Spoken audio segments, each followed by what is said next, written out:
안녕하십니까. 11월 15일 화요일 오전 11시를 막 넘겼습니다.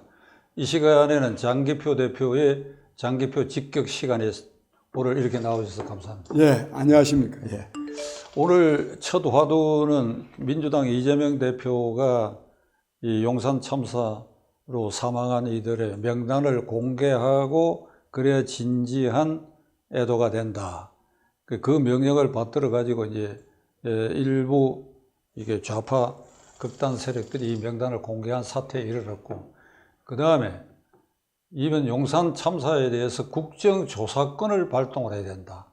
국정조사권 발동은 국회에서 얘기를 하면 될 일인데 이것을 시민들 서명을 받아갖고 한다. 전국 방방곡곡에 프랑카드도 붙이고 이렇게 이 민생은 뒷전이고 떠들썩하게 하고 있는 이 사태를 이걸 악용한다고 볼 수밖에 없는데 장 대표가 어떻게 생각하십니까? 예, 이 부끄러운 일입니다. 부끄러운 일이라기보다 한심한 일입니다. 지금 민주당은 특히 이재명 대표는 이 이태원 참사를 정치적으로 이용하는데 너무 급급합니다. 백보를 양보해서 야당으로서는 이태원 참사와 관련 지어서 집권 세력을 좀 비판하는 걸 넘어서 공격하고 싶은 마음이 들 수가 있습니다. 그것도 염치가 있어야 되는 거 아닙니까? 염치가 없는 짓을 지금 하고 있습니다. 도체해서 그렇습니다. 우선 이재명 대표 민주당에서는 그걸 지금 국정조사를 요구하는 서명운동을 전개하고 있습니다. 자기네들 지금 국회 의석이 169석인데 국정조사 하려고 그러면 얼마인지 결의하면 됩니다. 서명운동을 왜 받습니까? 그것부터가 이걸 정치적으로 이용하겠다고 하는 민주당의 아주 이 잘못된 의도를 그대로 드러내고 있습니다. 또 여기다가 또 실제로 이 명단이 공개돼 가지고요. 이 명단 공개한 말하자면 언론이 민들레 그다음에 더 탐사라는데 이건 이 사람들도 똑같죠. 유족들의 동의가 없이는 공개할 수 없다는 말이 이미 며칠 전부터 있었습니다. 그런데도 이거를 핑계는 뭔가 하면 다른 여러 가지 정보는 없이 이름만 공개했다 이렇게 말한다는데 이것도 왜 이렇게 공개합니까? 정치적으로 이용하겠다는 겁니다. 또 민주당은 또 본래 또 이 명단 또 공개하라고 또 요구도 했습니다. 국민 여러분, 이런 식으로 하면요 우리 사회의 이 대형 참사를 막을 수가 없습니다. 그 예가 세월호 사건입니다. 이 세월호 사건 얼마나 가슴 아픈 사건입니까? 304명이 죽었습니다. 그 뒤에 물론 당시에 박근혜 정부도 제대로 그 진상을 제대로 밝히고 또 앞으로 그런 일이 안 일어나도록 하기 위한 장치를 제대로 강구하지 못한 점도 있지만 좀 지난 다음에는요 그걸 강구할 수 있는 여유가 우리 사회의 분위기가 안 됐습니다. 그걸 계속 한쪽에서는 정치적으로 이용하고 또 다른 한쪽에서는 세월호 얘기만 나오면 아주 알레르기 반응을 불러일으키고 하니까 말하자면 세월호 그 대형 참사에 대한 아픔과 또 후속 대책에 대한 생각은 다 없어져 버리고 정치적으로 서로 공방하기에만 급급했습니다. 그러니까 결국 또 이런 사고가 또 일어난 거 아니겠습니까?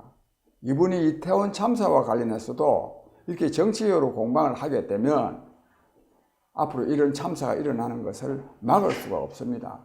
그런 점에서 민주당은 참사 막는데 목적이 있는 것이 아니라 말은 맨날 재발 방지를 하락하는데 목적이 있는 게 아니라 이걸 정치적으로 이용하는 데만 급급하다고 하는 것을 아주 자기들이 스스로 증명하고 있습니다. 국민 여러분, 이런 이 사람들이 제1야당을 하고 있어가지고 국민의 안전이 보장될 수가 있겠습니까? 저는 이번에 이런 사람들에 대해서는 국민적 심판을 넘어서 엉징이 저는 가해져야 된다고 생각합니다. 이게 참 불행한 일인데 결국 국민이 이 상황을 아주 꿰뚫어 보실 필요가 저는 절대적으로 있다고 봅니다.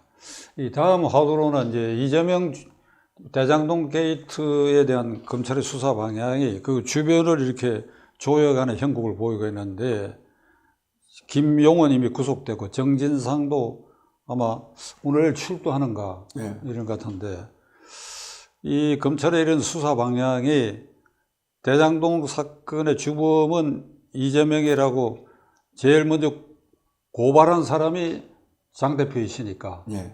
이 수사 방향을 어떻게 지켜보고 계십니까? 요 말씀 드리기 전에요. 오늘 아침에 그 보도 보셨는지 모르겠는데, 이번에 윤석열 대통령 G20 정상회담 참여하러 해외 순방 중이지 않습니까? 이와 관련해서 말하자면 성공의 신부라는 사람이요, 그 제발 좀 비행기 좀 추락했으면 좋겠다, 이런 기도문을 올렸답니다. 또 천주교 신부도 한 사람 또 천주교 신부도 그랬고요.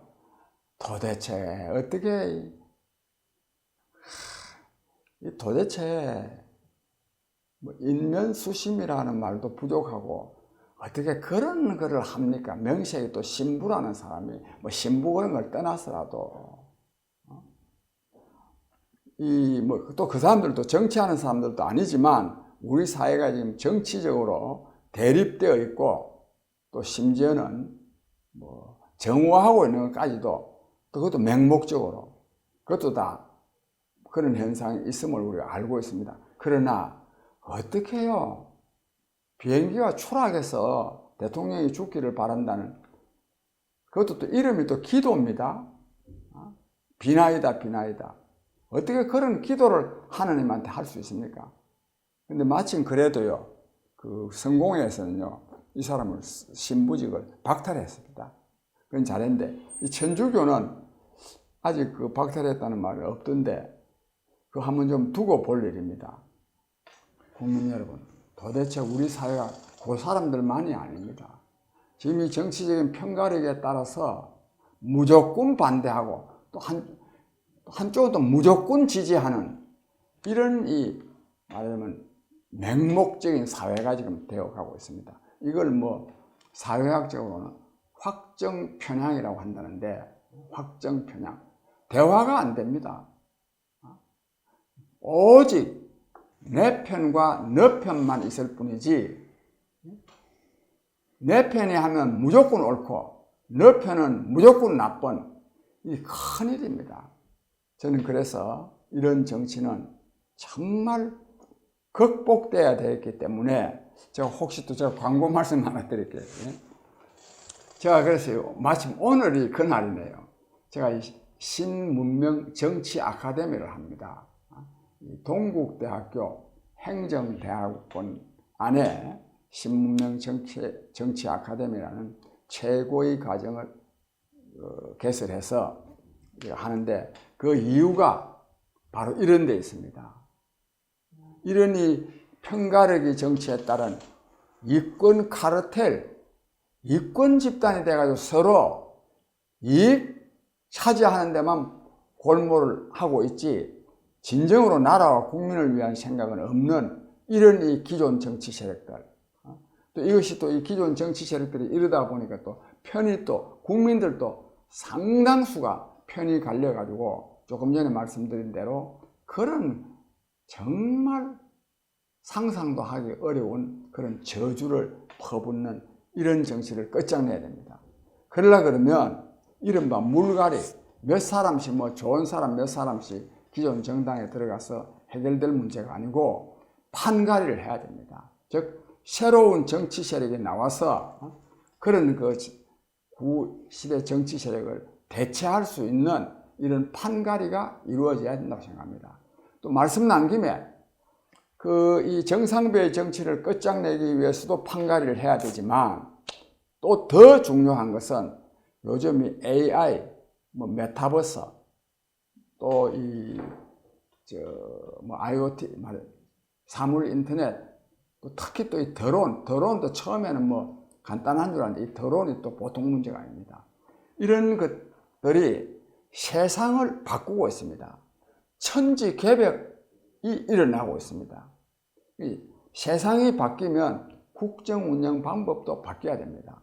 즉 새로운 국정 운영 방법을 강구할 수 있는 정치 세력이 나와야 됩니다. 그래서 저는 말하자면 이권 카르텔의 이 편가르 정치, 구시대 정치를 종식할 뿐만 아니라 AI, 메타버스로 대표되는 제4차 산업혁명, 즉 새로운 세상에 대비할 수 있는 정치 세력을 위해서 신문명 정치 아카데미를 동국대와 함께 개설했는데 많이 관심 가져주시고 또 성원해 주시기 바랍니다. 오늘 제가 광고 말씀 좀 드렸습니다.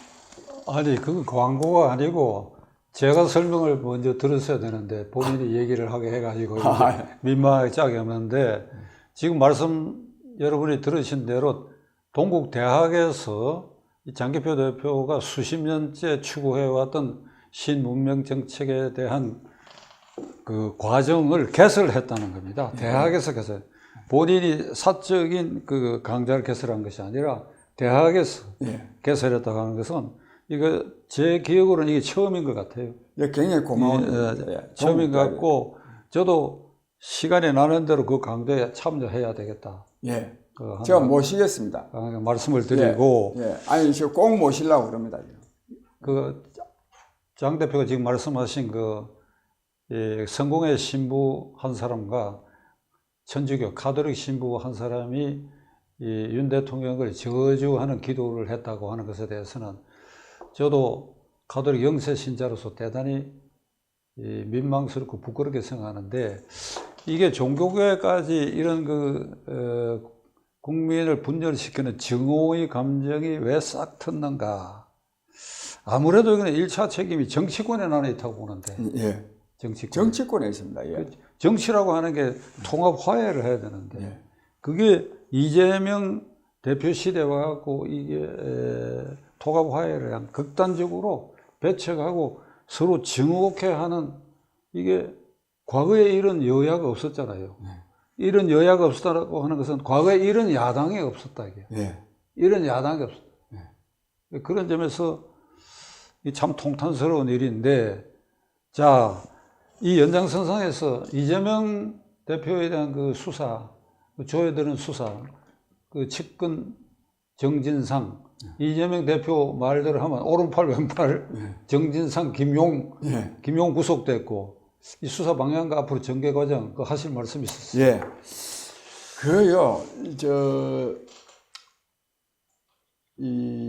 이재명 씨 사건의 사건 자체의 몸통은 뭐냐면 대장동 사건입니다. 대장동 사건. 조금 이따 제가 대장동 사건의 그 실체에 대해서 조금 말씀드리겠는데 이 검찰이요 전혀 지금 잘못하고 있습니다.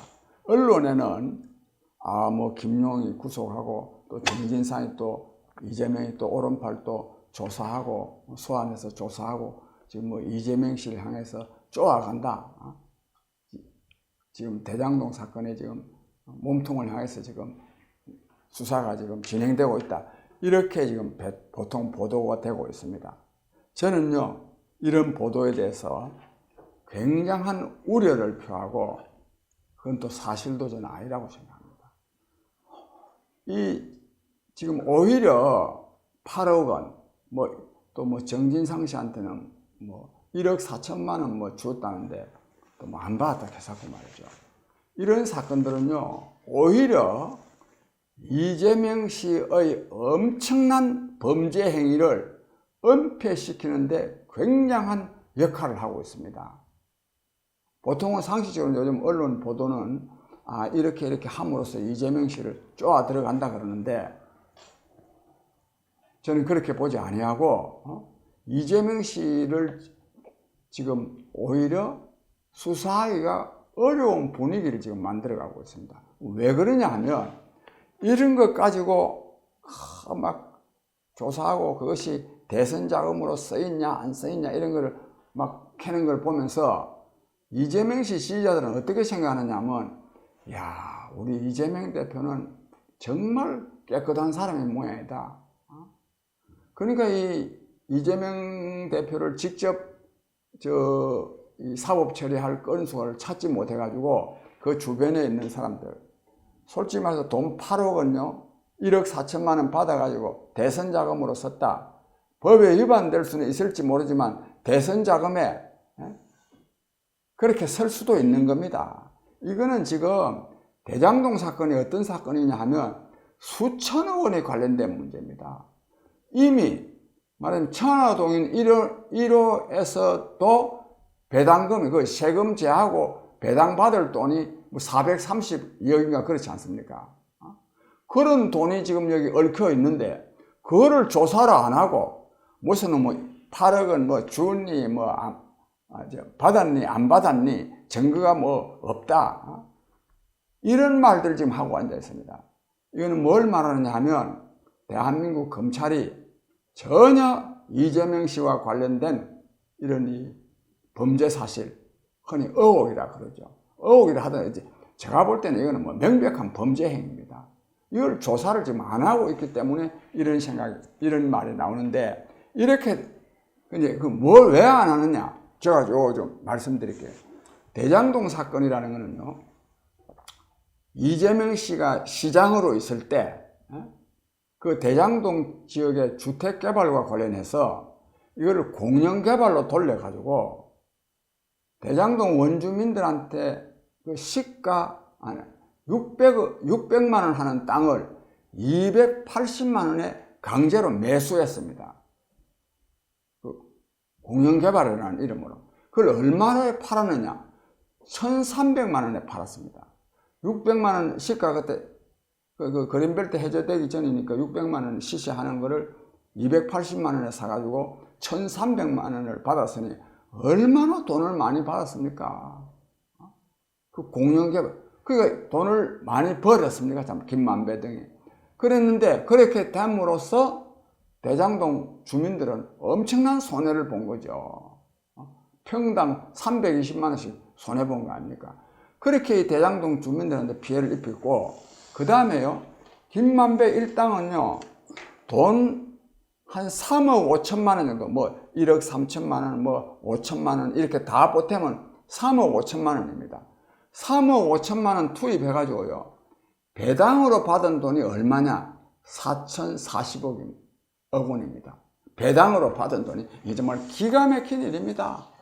1,100, 누가 전에 그 조사해놓은 거 보니까 1,100배라 그러대요.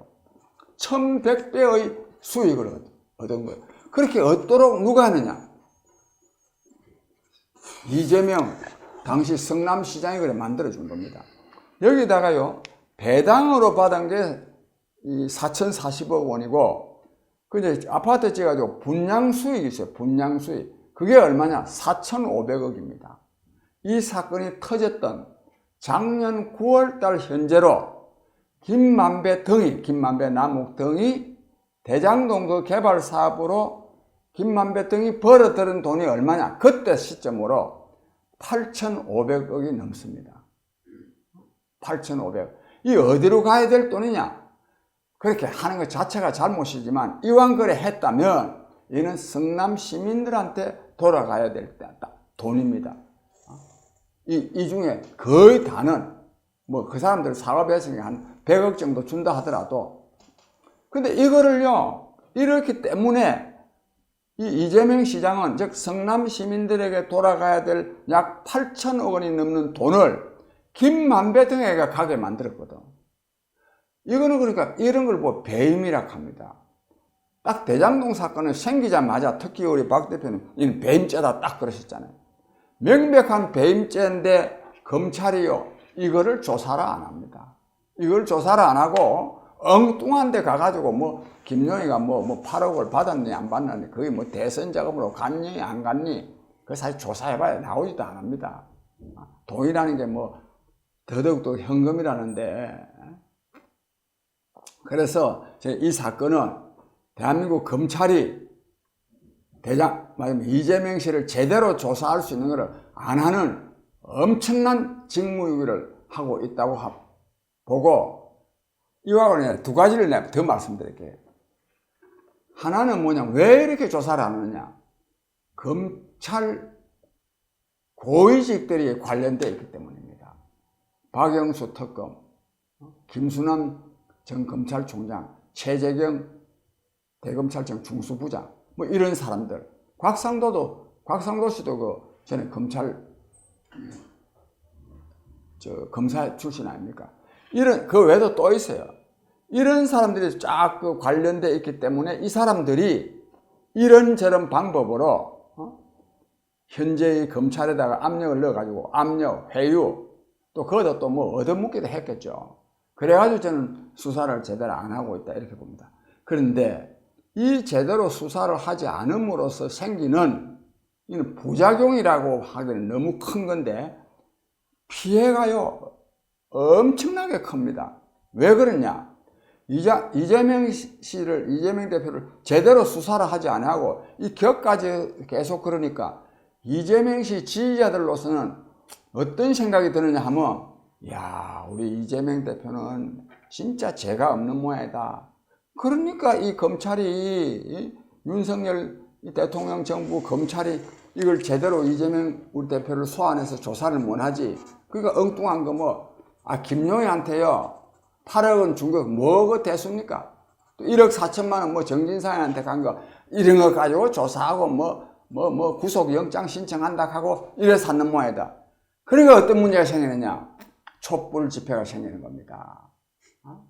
이재명 대표는 깨끗한데 이 윤석열 정권이 말하자면 정치 탄압으로, 말하자면 정치 보복으로 야당 탄압을 하고 있으니 우리가 싸워야 된다. 이래가지고 지금 촛불 집회가 지금 일어나고 있는 거예요. 딱 정리해서 말씀드리면 이 대한민국 검찰이 이재명 씨를 제대로 수사하지 않음으로써 오히려 변죽만 계속 올림으로써 이재명 지지자들로 하여금 촛불 집회를 만들어가지고 이 국정을 어렵게 만들고 있지 않습니까?